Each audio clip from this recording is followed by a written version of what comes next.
वंदे मातरम, वंदे मातरम।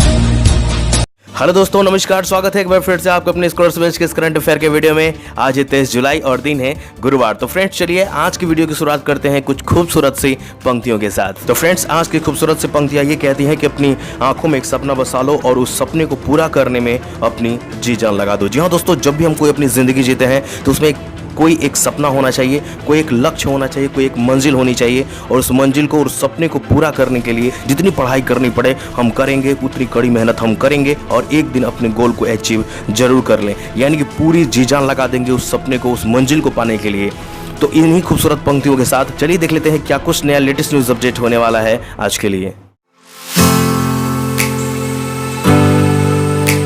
तो फ्रेंड्स, आज के नेशनल अपडेट्स में जो सबसे लेटेस्ट न्यूज अपडेट है उनमें सबसे पहला है भारतीय और अमेरिकी नौसेनाओं ने हिंद महासागर में किया पैसेज नौसैनिक अभ्यास। जी हाँ दोस्तों, भारतीय नौसेना द्वारा हिंद महासागर में अमेरिकी नौसेना के साथ मिलकर एक उच्च स्तरीय संयुक्त नौसैनिक अभ्यास पैसेज एक्सरसाइज का आयोजन किया गया है। पैसेज एक्सरसाइज को वायु रक्षा सहित प्रशिक्षण और बेहतर तालमेल कायम करने के लिए डिजाइन किया गया है। पैसेज में 4 भारतीय नौसैनिक INS Shivalik, INS सोहाद्री, INS Kamorta और INS राणा शामिल थे, जिन्होंने कैरियर USS निमित्ज और 3 अन्य अमेरिकी जहाजों के साथ मिलकर अभ्यास का संचालन किया। भारतीय नौसेना ने पैसेज को गहरे समुद्र की अंतर क्षमता में सुधार के अवसर के रूप में अभ्यास किया है। इससे जुड़े तथ्यों की अगर बात कर ले तो नौसेना स्टाफ के प्रमुख एडमिरल करमबीर सिंह जी हैं। अगला अपडेट है नई दिल्ली से, यानी कि नई दिल्ली में शुरू हुआ भारतीय वायुसेना के कमांडरों का सम्मेलन। जी हाँ दोस्तों, रक्षा मंत्री राजनाथ सिंह ने नई दिल्ली स्थित वायुसेना मुख्यालय में वायुसेना कमांडरों के सम्मेलन यानी AFCC का उद्घाटन किया है। इस सम्मेलन को Indian air force in the next decade यानी अगले दशक में भारतीय वायुसेना विषय के साथ आयोजित किया जा रहा है। AFCC 3 दिवसीय सम्मेलन है जिसकी अध्यक्षता वायुसेना प्रमुख air chief marshal RK Singh Bhadauria करेंगे। सम्मेलन के दौरान अगले दशक में भारतीय वायुसेना की परिचालन क्षमता बढ़ाने की कार्य योजना पर विचार विमर्श किया जाएगा। इसके अलावा सम्मेलन के प्रतिभागी वर्तमान परिचालन परिदृश्य और तैनाती का भी जायजा लेंगे। अगला अपडेट है भारतीय सेना को सटीक निगरानी के लिए मिला भारत ड्रोन। जी हाँ दोस्तों, रक्षा अनुसंधान और विकास संगठन DRDO द्वारा भारतीय सेना को भारत नामक ड्रोन सौंप दिए गए हैं। स्वदेशी रूप से विकसित किए गए यह ड्रोन पूर्वी लद्दाख में वास्तविक नियंत्रण रेखा के अधिक ऊंचाई वाले क्षेत्रों सहित पहाड़ी इलाकों में सटीक निगरानी के लिए दिए गए हैं। भारत ड्रोन दुनिया में सबसे हल्के और तेज ड्रोन निगरानी प्रणाली में से एक है और जिसे भारत में बनाया गया है। भारत ड्रोन कृत्रिम बुद्धिमत्ता यानी कि आर्टिफिशियल इंटेलिजेंस से लैस है, जो ड्रोन को दोस्त से दुश्मनों तक का पता लगाने में भी मदद करता है और इसके अनुसार कार्रवाई करने में मदद करता है। इससे अत्यधिक ठंडे मौसम के तापमान में काम करने के लिए डिजाइन किया गया है। इससे जुड़े तथ्यों की अगर बात कर ले तो भारतीय सेना के मुख्यालय नई दिल्ली में है और थल सेना अध्यक्ष मनोज मुकुंद नरवाणे हैं। अगला अपडेट है वाडा से, यानी कि वाडा ने भारत के डोप परीक्षण प्रयोगशाला को निलंबित कर दिया। जी हाँ दोस्तों, भारत की राष्ट्रीय डोप परीक्षण प्रयोगशाला NDTL को 6 महीने तक की दूसरी अवधि के लिए निलंबित कर दिया गया है। इसे अंतर्राष्ट्रीय मानकों के अनुरूप नहीं होने के कारण निलंबित किया गया है। अगला अपडेट है दिल्ली से, यानी कि दिल्ली कैबिनेट एक योजना को मंजूरी दी। जी हाँ दोस्तों, मुख्यमंत्री अरविंद केजरीवाल ने घोषणा की है कि दिल्ली सरकार ने पात्र लाभार्थियों को राशन वितरण की मंजूरी दे दी है। इस योजना को मुख्यमंत्री घर घर राशन योजना के नाम से जाना जाएगा। इस योजना के तहत स्वच्छ बैग में गेहूं, आटा, चावल और चीनी पैक करके लोगों के घर घर तक पहुंचाए जाएंगे। PDS दुकान से राशन लेना वैकल्पिक होगा। अगला अपडेट है तमिलनाडु से, यानी कि तमिलनाडु सरकार ने एक वेब पोर्टल लॉन्च किया है। जी हाँ दोस्तों, तमिलनाडु सरकार ने घोषणा की है कि असंगठित क्षेत्र के श्रमिक अब समर्पित वेब पोर्टल के माध्यम से राज्य द्वारा संचालित कल्याण बोर्डों में शामिल हो सकते हैं। सरकार ने एक सुरक्षित वेब पोर्टल labor.tn.gov.in भी बनाया है, जिसके माध्यम से सेवाओं का आसानी से लाभ उठाया जा सकता है। तमिलनाडु सरकार असंगठित क्षेत्र के श्रमिकों के लिए 17 विभिन्न कल्याण बोर्ड चला रही है। अगला अपडेट है उत्तर प्रदेश, यानी कि उत्तर प्रदेश सरकार ने संशोधित नीति जारी की है। जी हाँ दोस्तों, उत्तर प्रदेश सरकार ने कोविड-19 संक्रमण से उबरने वाले रोगियों के लिए संशोधित निर्वहन नीति जारी की है। अब राज्य में किसी भी मरीज को निर्वहन करने के लिए नए दिशा निर्देशों का पालन किया जाएगा और रोगियों के बारे में जानकारी ट्रैक करने के लिए एक समर्पित वेबसाइट यूपी कोविड-19 tracks.in विकसित की गई है। 10 दिनों तक कोई लक्षण नहीं दिखाने वाले स्पर्शोन्मुख रोगियों को ठीक माना जाएगा। अगला अपडेट है मध्य प्रदेश से, यानी कि मध्य प्रदेश हर हफ्ते 2 दिन की तालाबंदी करेगी। जी हां दोस्तों, मध्य प्रदेश में राज्य में कोरोना वायरस के मामले की उच्च घटनाओं वाले जिलों में रविवार सहित हर सप्ताह 2 दिनों के लिए लॉकडाउन होगी। राज्य में कोविड-19 मामलों की संख्या 24,095 थी, जबकि मृत्यु का आंकड़ा 756 हो गया है। राज्य के स्वास्थ्य विभाग के अनुसार सभी 52 जिलों में सक्रिय मामले हैं। आवश्यक सेवाओं को छोड़कर सभी गतिविधियां इस अवधि के दौरान प्रतिबंधित रहेंगी। अगला अपडेट है, सरकार ने परिचालन मार्गों को अलग किया। जी हां दोस्तों, जहाज रानी मंत्रालय ने दक्षिण पश्चिम भारतीय जल में व्यापारी जहाजों और मछली पकड़ने के जहाजों के लिए परिचालन मार्गों को अलग कर दिया है। मंत्रालय ने नौ परिवहन की सुरक्षा और दक्षता को ध्यान में रखते हुए यह कदम उठाया है। नए मार्ग 1 अगस्त 2020 से लागू होंगे। यह टकराव की घटना को भी कम करेगा और यातायात के प्रवाह में आसान प्रदान करेगा। अगला अपडेट है रेलवे से, यानी कि रेल मंत्रालय ने एक सम्मेलन आयोजित किया। जी हां दोस्तों, रेल मंत्रालय ने 21 जुलाई 2020 को निजी ट्रेन परियोजना पर एक पूर्व आवेदन सम्मेलन आयोजित किया। सम्मेलन में लगभग 16 संभावित आवेदकों की भागीदारी के साथ एक अच्छी प्रतिक्रिया मिली। दूसरा पूर्व अनुप्रयोग सम्मेलन 12 अगस्त 2020 को निर्धारित है। संभावित आवेदकों द्वारा उठाए गए मुद्दों और चिंताओं पर चर्चा की गई और स्पष्टीकरण प्रदान किए गए। अगला अपडेट है, भारत मालदीव ने माले में आपातकालीन चिकित्सा सेवाएं शुरू करने के लिए किया समझौता। जी हां दोस्तों, भारत और मालदीव ने मालदीव की राजधानी माले में आपातकालीन चिकित्सा सेवाओं को शुरू करने के लिए एक समझौते पर हस्ताक्षर किए हैं। आपातकालीन चिकित्सा सेवा भारत द्वारा पड़ोसी देशों के लिए 20 मिलियन अमेरिकी डॉलर के अनुदान सहायता के तहत वित्त पोषित की गई है। इससे देशों के बीच सहयोग बढ़ाने, विशेष रूप से स्वास्थ्य देखभाल सुविधाओं के क्षेत्र में कठिन समय के दौरान आपदा जैसी समस्याओं से निपटने में मदद मिलेगी। इससे जुड़े अगर तथ्यों की बात करें तो मालदीव के राष्ट्रपति इब्राहिम मोहम्मद सोली हैं और मालदीव की राजधानी माले तथा मालदीव की मुद्रा मालदीव रुपया चलती है। वो है स्पेसएक्स ने लॉन्च किया दक्षिण कोरिया का पहला सैन्य उपग्रह एनासिस 2। जी हां दोस्तों, स्पेसएक्स द्वारा दक्षिण कोरिया के पहले सैन्य उपग्रह ANASIS यानी कि एनासिस 2 का सफलतापूर्वक लॉन्च किया गया है। इस उपग्रह को फाल्कन 9 रॉकेट द्वारा भू स्थिर अंतरण कक्षा यानी कि जियो स्टेशनरी ट्रांसफर ऑर्बिट में स्थापित किया गया था। इसे अमेरिका के फ्लोरिडा में स्थित केप कैनावेरल एयरफोर्स स्टेशन से लॉन्च किया गया। इस प्रक्षेपण के साथ दक्षिण कोरिया सैन्य संचार उपग्रह यानी कि मिलिट्री कम्युनिकेशन सैटेलाइट का स्वामित्व वाला 10वां देश बन गया है, जो सटीक और सुरक्षित सैन्य सूचना प्रदान करेगा। तो फ्रेंड्स, इससे जुड़ी तथ्यों की अगर बात करें तो दक्षिण कोरिया के राष्ट्रपति मून जे-इन है और दक्षिण कोरिया की राजधानी सियोल तथा यहाँ मुद्रा दक्षिण कोरियाई वोन चलती है।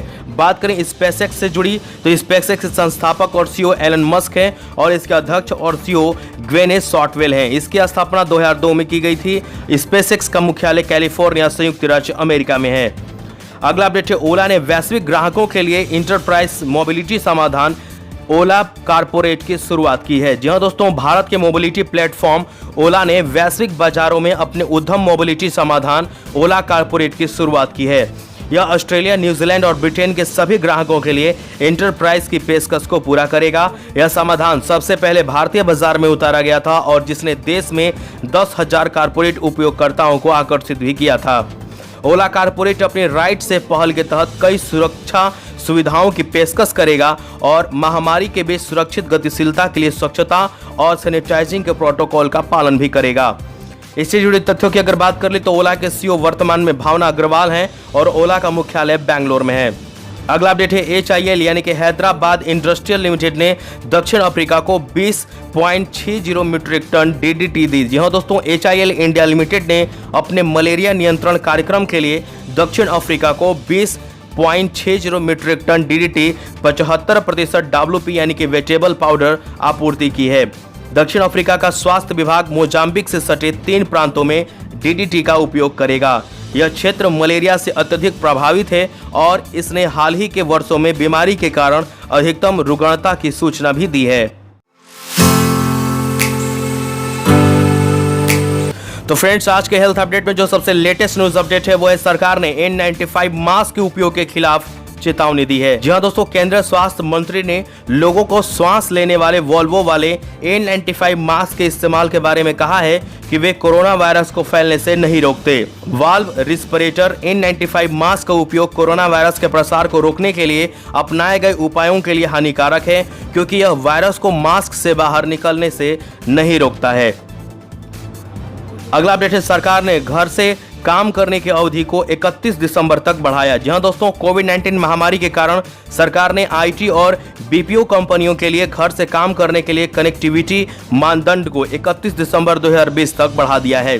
दूरसंचार विभाग ने घर से काम करने की सुविधा के लिए अन्य सेवा प्रदाताओं के लिए नियम और शर्तों में छूट को 31 दिसंबर 2020 तक आगे बढ़ा दिया है। घर से काम करने की समय अवधि 31 जुलाई 2020 को समाप्त हो रही थी।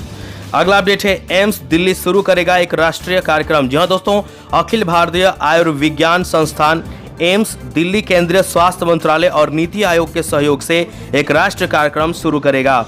22 जुलाई 2020 से कोविड-19 पर नेशनल क्लिनिकल ग्रैंड सराउंड्स नामक यह कार्यक्रम शुरू होगा।